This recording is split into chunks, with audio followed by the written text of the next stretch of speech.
Produit avec le soutien de la MDJS. Bienvenue les amis sur Radio Ma'alif, un nouveau podcast icône au casting spectaculaire, casting extraordinaire, puisque nous avons le plaisir de recevoir Mouna Belgrini. Oui, je suis encore là depuis la dernière fois. Comment vas-tu Mouna? Très bien. Alors écoute, mais ça va super bien. Mais tu n'es pas seul, bien sûr, puisque devant nous, dans les nobles studios de notre multinationale glorieuse, se présente Rebel Spirit. Assalamu alaikum. Le nom moins glorieux. الله يبارك فيك. Alors Rebel Spirit, كيفاش نقدمك يا صاحبي؟ artiste graphique. تنرسم المخيات. كذا كيرسم كل شيء en fait. Si vous ne connaissez pas son travail, allez sur les réseaux sociaux, vous pouvez le voir sur les pochettes d'un groupe qu'on connaît un peu qui s'appelle Rebel Spirit. Vous pouvez aussi le voir sur une boisson rose. Boisson rose énergétique marocaine. Iconique. Énergétique marocaine. Il fait des expositions. Voilà, c'est un mélange c'est un vrai univers. Voilà, c'est un vrai univers. Il y a dedans de la bande dessinée, il y a dedans beaucoup de Marocains, il y a du Bildi, il y a du Romi. C'est magnifique. J'ai adoré aussi ce que tu as fait sur le foot. Oui, voilà. مرحبا بك. الله يبارك فيك. Tu veux rajouter quelque chose? Dites je sais pas. لا والله لا. Il fait de la musique. Ah, bien sûr, comment est-ce que tu peux oublier ça? Et j'ai ouï dire qu'il trafiquait dans la chaussure. Depuis voilà, designer de chaussures, c'est ça? تا ما درت فيهم المخيات. Musicien. Ouais, plus. عاودينا الجروب ديالك شويه. Alors c'est le groupe ديالنا سميتو Moustache Orchestra. Ça a commencé grâce à une rencontre d'amis ou d'akchi. On a décidé de former un groupe et de jouer pour le plaisir. Et d'ailleurs, c'est toujours le cas. On reprend des morceaux classiques marocains, surtout donc les chansons اللي كيدوزو ما بين الماتشات السهرة ديال نهار السبت اللي كنا كنشوفو lorsqu'on était tout jeune. C'est réarrangé un peu rock. Rock exactement, حيت كيعجبنا. أنا pour moi vous êtes les premiers اللي مشيتوا لهاد le monde. Ouais. C'est-à-dire تقدروا تلعبوا عبد العلي بالخياط ولا الدكالي. Sans problème. Voilà, sans problème. Il y a très peu de gens. Non mais c'est vrai, moi je le dis, il y a très peu de musiciens qui sont partis dans cette direction. Et bravo alaikum. Allah يبارك فيك. C'est toujours. Ça sonne bien en plus. Allah يحفظك. C'est et puis toujours un plaisir de l'impact visuel. Les أيوة. costumes, les costumes, تويشيات. Voilà. Et on essaie vraiment total. Ça nous manque vraiment ça. Nous manque. Écoute. سرية كورونا من هذا المنبر نعطي شي مصيبة. C'est vrai, ça nous manque. C'est terrible. Assoupi. Alors, Moula, tu commences? C'est comme tu veux. Ben oui, je veux. Moi, je suis invitée, donc. Alors, je vous parle aujourd'hui, la dernière fois que vous m'avez invité, j'ai parlé d'un monsieur qui a marqué mon enfance et celle de beaucoup de Marocains, à savoir Aziz Fadeli. Et je vous avais parlé de sa famille glorieuse et sa famille, ses enfants, sa femme. Et donc, aujourd'hui, dans le jeu des 7 familles chez les Fadeli, je prends la fille, Hanan, absolument, qui est une icône et qui aujourd'hui fait partie des femmes les plus populaire, je pense. Je sais pas pourquoi j'ai envie de la comparer à Choumicha Matelen ou un truc comme ça, parce que c'est quelqu'un qui a beaucoup investi les écrans télé et dont l'image et la voix ont marqué plusieurs générations. Hanan Fadeli, pour la remettre dans ce jeu de cartes d'Yel la famille, comme je vous le disais, elle est née dans une famille d'artistes en fait. Je vous parlais la dernière fois que je suis venue de Aziz Fadeli, qui était un grand marionnettiste et homme de théâtre avant de passer le tube cathodique, l'écran télé, et elle c'est un petit peu la même. Bon, elle a grandi dans cette famille-là, donc on peut supposer qu'elle a compris le métier très très jeune.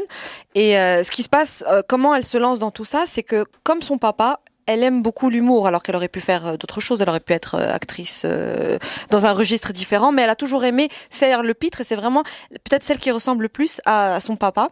Et comme son papa, elle a aussi intégré la troupe d'Yel Taïb Seddiqi très très jeune. Et comme son papa, c'est un peu le hasard qui a fait qu'elle s'est retrouvée aussi la télé. Et elle est pas, en fait, quand elle était toute petite, je pense, l'âge de 10 ans, je veux pas dire de bêtises, elle a fait une toute petite apparition à la télévision. Elle a été piqué. Et elle a redécidé de passer un casting quand la chaîne 2M Ça bouge s'est à la installée, voilà, s'est installée ici. Ah non, c'est pas ça machine, bouge à ça la bouge télé. à la Non, télé. pardon. Je veux pas dire de C'est le fait d'être bêtises. Harrek, ça, c'est Foukaha, autre chose, Hajj ça. El Foukaha. C'était une D'accord. émission, comme elle était vraiment dans l'humour, elle a passé ce casting. Et donc voilà, maintenant, j'ai dit 10 ans, en fait, non. Sa première apparition télévisuelle était à l'âge de 8 ans, où elle a fait une toute petite apparition à côté de Hamid Ben Sherif, où elle était déjà dans le côté humoriste, puisqu'elle a imité Khadija Assad, qui était à l'époque la figure télévisuelle la plus... Qui était dans Telfazat Taharrek. Absolument. Voilà. Mais alors elle l'a J'ai imité. réussi à la mettre. Voilà, il y a eu. C'est ça la connexion. Et donc après son passage par la troupe d'Al Taïb Sderi, elle va passer donc ce fameux casting pour deuxième ni Yalla installe la deuxième film Maghreb. Et là, elle est prise comme animatrice de l'émission Foukaha. Une émission hebdomadaire. Et donc ça, c'est les débuts Qui, comme son de nom l'indique, Hanan est une émission d'humour. D'accord. Bravo.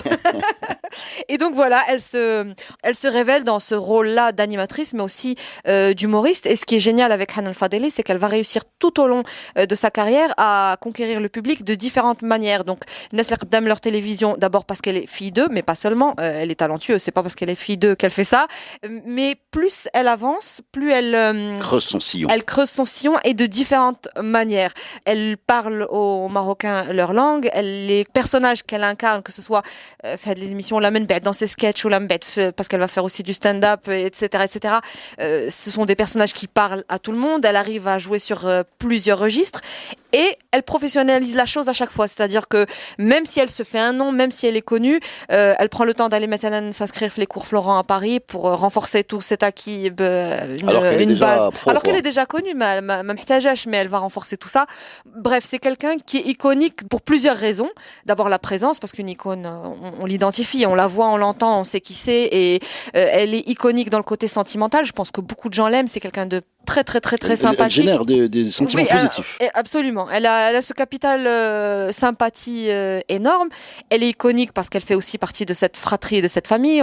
Je le disais la dernière fois, le frère, le père, Mouhim, Al-Qabila kullaha s'est illustré chacun à sa manière, mais tout de même. Et puis, la longévité. Des fois, le statut d'icône peut se mesurer aussi à la longévité. Elle était là donc au début des années 90 d'Yel 2M et voilà, on continue à peut-être un peu moins depuis. Moi, je suis plus trop ce qui se passe à la télévision ni merci Corona. Je sais plus trop ce qui se passe dans le monde du spectacle, mais jusqu'à 2019, elle était encore très.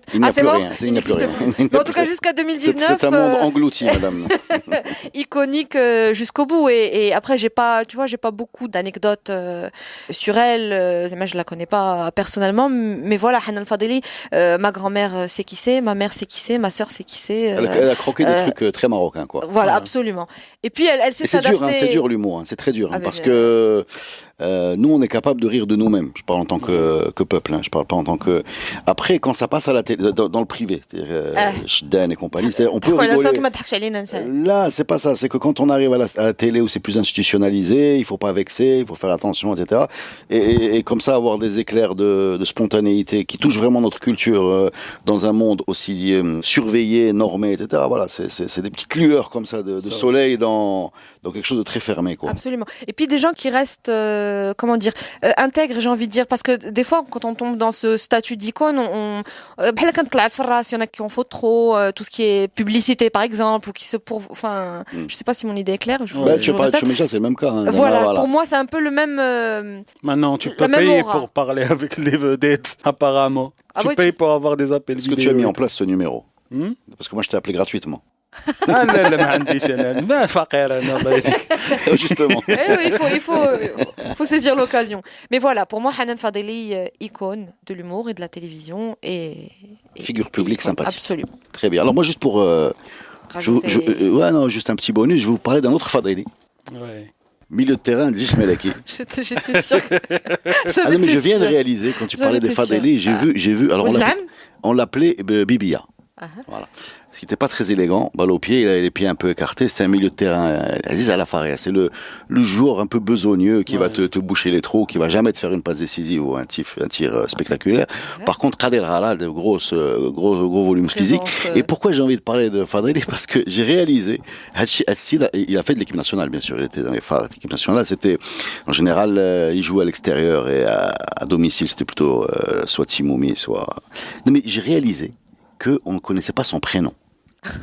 C'est-à-dire ce bonhomme-là, c'était Fadeli. C'est Fadeli. Mais oui, mais c'est un truc de fou. C'est-à-dire, dans les années 80, le Kouaria Diaouna, il les appelait par leur nom de famille, point. Et donc, je suis allé sur Internet. Pour essayer de... et voilà, Le surnom, mais ma kench smi. Voilà. Et c'est encore pire, parce qu'il y avait des équipes où il y avait des frères. Donc 2 fois le même nom de Ah, famille. ben, la Fidi a dit, c'était à Kholibga, il y avait Fidi a dit, ouais, Fidi a dit Jouj.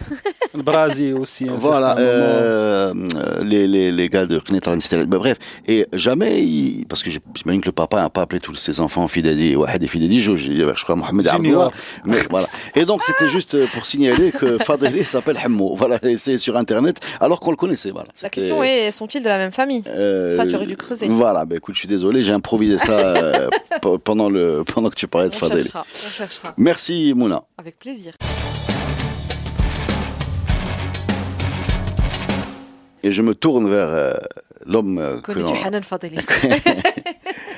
Pour moi, Hanan Fadeli, c'est super had. Ça me rappelle vraiment une période que vraiment le comics et tout. Et il n'y avait pas de super-héros arabes ou maghrébins. Et tu mets la télé en plein Ramadan, tu as Hanan Fadeli qui joue le rôle de super hadda et qui il y avait beaucoup d'humour au Dekshi. Et ce qui m'aime fait bzaf, c'est les 2 fois où il a joué Stati et Faudel. C'était vraiment top. Faudel, le clip de Tellement je t'aime, lorsque il court, elle, le corps d'elle, comment il est La déguisé et tout, c'était vraiment top. C'est vraiment l'effet marquant les عندي في حياتي مع حنان الفضيلي. Bon. Et de qui tu veux nous parler? Aujourd'hui, je vais vous parler d'une légende de la mémoire populaire de la ville de Casablanca. Malheureusement, il est mort, mais c'est une icône de street fight casablancaise. C'est vraiment très populaire et le premier jour où j'ai découvert le personnage Ada, c'était dans un taxi. J'étais à côté d'un monsieur, ça il me raconte le taxi et le feu rouge, il freine, il fait c'est monsieur ordinaire, grand de taille, une grande barbe, il marche doucement. Là, je connais pas. Non, je connais pas malheureusement. C'est Ahmed El Ghoul. Ahmed El Ghoul, c'est une histoire, c'est une légende, une icône underground de la ville de Casablanca, des années 50, 60 et 70, 80. Et après, c'est une légende qui a disparu malheureusement. Les histoires de la rue casablancaise et un peu partout au Maroc, je suis populaire, mais qui n'a une documentation à l'IHOM et tout, donc c'est des récits, des choses que j'ai pu un peu... C'est la légende, c'est le mythe. C'est le mythe, exactement. Donc Ahmed El Ghoul, il est né dans les années 40, un peu dans la région casablancaise, vers Ouled Ziyan, et il vient à Casablanca s'installer dans le Hay Mohammadi, parce que c'était le quartier qui joue toutes les personnes qui font l'immigration vers Casablanca. Et après, la légende Diallo a le marché de gros Diel Belvedere. C'est là où il travaille. Un grand corps, bien musclé et tout, donc il travaille sur le marché, il porte des caisses qui et tout. Et c'est ainsi qu'il va se montrer un peu son talent sur les combats, en fait. C'est quelqu'un. Combat? On parle de sport ou là de bagarre? Non, de street fight. Street fight, là. Donc, d'après ce que la légende raconte, c'est quelqu'un qui pouvait se battre contre 10 personnes, 20 personnes. Il a des combats légendaires dans le quartier de Drb Sultan et Drb Mila. C'est là où il était installé. Et il était tellement fort que c'était le justicier un peu de son quartier. Ça. Une fois, tu as un souci ou là il y a quelqu'un qui veut t'agresser, tu lui dis je connais Ahmed El Ghoul et ça s'arrête là, tu vois. Donc vraiment, c'était le justicier Sebura de Drb Sultan quoi. Et les gens quand ils te parlent de Ahmed El Ghoul, ils ont la fierté de te dire waouh, Ahmed El Ghoul, non, c'est pas ça, là, il y a la vérité. Ouais, donc ils disent des mensonges et tout. Donc ça s'est développé comme ça. C'est devenu un peu la personne la plus forte de la région de Drb Sultan. Et qui veut dire Drb Sultan veut dire un peu Casablanca parce que c'est un peu le centre de Smithou. Il a été toujours côtoyé par des politiciens qui voulaient toujours l'inviter à être leur meeting, leur camp en fait. Même la légende raconte qu'il y avait des gens vraiment influents au Maghreb qui se présentaient pour des élections pour devenir Premier ministre et tout, qui vraiment cherchaient la proximité. Exactement, parce que ça assurait qu'il y aurait beaucoup de gens qui vont voter pour lui, que ce soit agent جونتيمون ولا افيك فورس فهمتي بحال قلتي معاك شي بحال جبتي مالديني معاك ولا نيستا ان تروك كوم سا دونك فريمون هكذا où il raconte عنده واحد le combat éternel super heavyweight champion Of the world. of the world ديالو c'est lorsqu'il a battu 20 personnes في ضرب كبير C'est extraordinaire. et il les a battus il a pris quelqu'un منهم داه معاه parce qu'il a يضربوا بموس et tout donc هزو في الكتاف ديالو ودار به من السونتر فيل حتى لضرب ميلا J'imaginais un ابي combat à main nue, moi. اكزاكتومون امان فيه شويه ديال العصيات تو باسكو ما اون با لي فلانغ ici في المغرب مي الحمد لله الحمد لله Donc il a pris, il a accroché, il est resté accroché شي 2 semaines حتى جاو الناس كيطلبوا عليه عافاك السي احمد الغول خلي لينا هذا السيد. Et il y a des gens qui disent qu'ils l'ont appelé Ahmed الغول parce que فاش كنت qu'il travaillait في le marché de gros. Tu vois, les marchés de gros, tu connais avec les gens qui vendent le bissara, le msemmani et tout. C'était le seul qui pouvait boire vraiment une marmite de Obélix en quelque sorte, une marmite de Smithon, mais il se met le rôle. Donc malheureusement, la fin de l'âge glorieux d'Ahmed El-Ghoul, d'après ce que la légende raconte, fait deux fins. Fait à la fin d'Yellow en tant qu'humain et fait à la fin d'Yellow émotionnel parce que le pauvre, il avait perdu sa fille. Le parc de Yasmina. Fait chez manège un truc comme ça il est tombé donc ça l'a détruit émotionnellement et la fin d'Yellow en tant que héros ça laisse معاه هذاك les 20 personnes de درب الكبير اللي دار معاه parce que ils l'ont piégé باش يجي عندهم الدرب ديالهم وداك الشيء هو كان سو الكول وداك الشيء دونك قال لك زعما الزنقه خويا وهاي ils l'ont piégé comment ils l'ont piégé parce qu'il pouvait pas se battre contre lui جا شي واحد من بروميي ايطاج وداروا له الكادر ديال لا بيسيكليت نقز وسدوا عليه بالكادر ديال لا بيسيكليت صح الله العظيم هادشي اللي كيقولوا دونك سدوا عليه نقز عليه داك الكادر ديال البيكالا هو اللي حبسوا ils l'ont battu et c'était malheureusement la fin de la légende il a passé le reste de sa vie sans café qui lui a été offert déjà فاش كان صحيح زعما il a pas acheté rien du tout ديك القهوه ديالي هادي ما كاينش الضحك. Donc il a passé la fin de ses jours là-bas, et voilà. Donc ça a commencé comme ça, وسالت بحال هكا. هذا هو أحمد الغول أسطورة قتال الشوارع في مدينة الدار البيضاء. Je suis contente d'avoir vu une photo avant ce récit parce que j'arrive à l'imaginer. J'encourage les gens à faire la même chose. Toujours au costard, la grosse barbe, le chapeau, السمطة. torse شويه محلولين des poils qui sortent. Il aurait dû faire du cinéma ce C'est ça, j'aurais aimé faire ce film. زعما كون جا شويه في notre époque كان غادي يدير دي رول مع سعيد الناصري ولا ما tu vois le genre de film un peu caricatural exactement. Tu connaissais Non, je connais. Mais non, mais à l'époque, ces personnages. Parce que.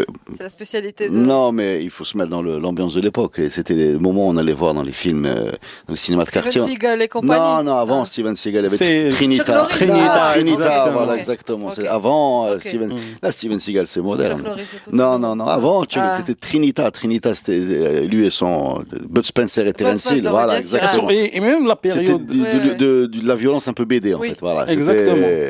Avec des même sur le plan politique parce que داكشي اللي عاشوا المغرب في هاد ليبوك اللي كنهضروا عليها سي كان واحد لو ريجيم un peu spécial qui n'est pas comme celui d'aujourd'hui et être côtoyé par des politiciens qui cherchent le pouvoir ou داكشي ça prouvait que c'était pas quelqu'un اللي ما عندوش une influence au contraire l'influence ديالو il était très présent في un quartier qui est aussi chaud que درب السلطان et la masse qui votait في درب السلطان et le quartier ديال درب السلطان كامل والباك جراوند بوليتيك وهيستوريك ديالو en fait donc c'était vraiment quelqu'un d'influent كيقول لك il marchait les gens ils lui cédaient la place داكشي ديال سبارتا فهمتي يقدر يكون غادي في قيصريه الحفاري والزحام اكزاكتومون بحال اكزاكت سيدنا موسى اكزاكتومون donc c'est vraiment un peu ça le personnage. Grâce au talent de Rebel Spirit on a eu des images voilà il nous a fabriqué des images avec ces mots. Merci beaucoup.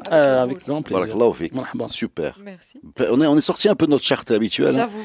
On est parti dans un personnage que je connaissais pas. Moi non mais plus, j'ai découvert on n'a pas pu résister à l'envie d'écouter ce portrait. À la semaine prochaine, les amis.